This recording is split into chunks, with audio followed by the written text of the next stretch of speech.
7000 പേർ ചേർന്ന് ബൈബിൾ പകർത്തി എഴുതി പുതിയ ചരിത്രം കുറിച്ചു. ഓർത്തഡോക്സ് സഭ കോട്ടയം ഭദ്രാസനത്തിന്റെ ശതോത്തര സുവർണ ജൂബിലിയുടെ ഭാഗമായാണ് ബൈബിൾ പകർത്തി എഴുതിയത്. ഭദ്രാസനത്തിന് കീഴിലുള്ള 80 ദേവാലയങ്ങളിലാണ് ബൈബിൾ പകർത്തി എഴുത്ത് നടന്നത്. ഓർത്തഡോക്സ് സഭ കോട്ടയം ഭദ്രാസന സൺഡേ സ്കൂൾ പ്രസ്ഥാനത്തിന്റെ ആഭിമുഖ്യത്തിലാണ് 7000 പേർ ചേർന്ന് ബൈബിൾ പകർത്തി എഴുതിയത്.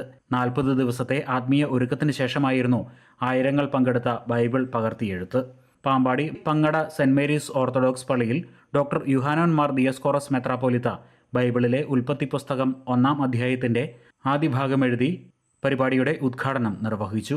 വിദ്യാർത്ഥികൾക്കും യുവജനങ്ങൾക്കുമിടയിൽ ബൈബിളിനോടുള്ള ആഭിമുഖ്യം വളർത്താൻ ലക്ഷ്യമിട്ടാണ് ബൈബിൾ പകർത്തിയെഴുത്ത് നടത്തിയതെന്ന് അദ്ദേഹം പറഞ്ഞു.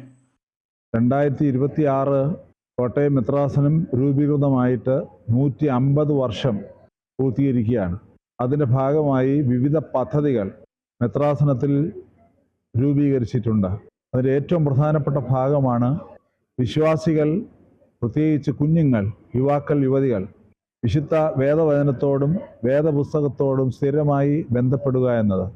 അതിനുവേണ്ടി വേദപുസ്തക പാരായണ പദ്ധതിയും വേദപുസ്തകം മുഴുവൻ എല്ലാ ദേവാലയങ്ങളിലെയും മക്കൾ ഒരുമിച്ചിരുന്ന് പകർത്തി എഴുതുന്ന ഒരു പദ്ധതിയും രൂപീകരിച്ചു. 80 ദേവാലയങ്ങളിലായി നടന്ന പരിപാടിയിൽ വൈദികർ, സൺഡേ സ്കൂൾ അധ്യാപകർ, വിദ്യാർത്ഥികൾ, മാതാപിതാക്കൾ, ഭരണസമിതി അംഗങ്ങൾ, ആത്മീയ സംഘടനാ പ്രവർത്തകർ തുടങ്ങിയവർ പങ്കാളികളായി.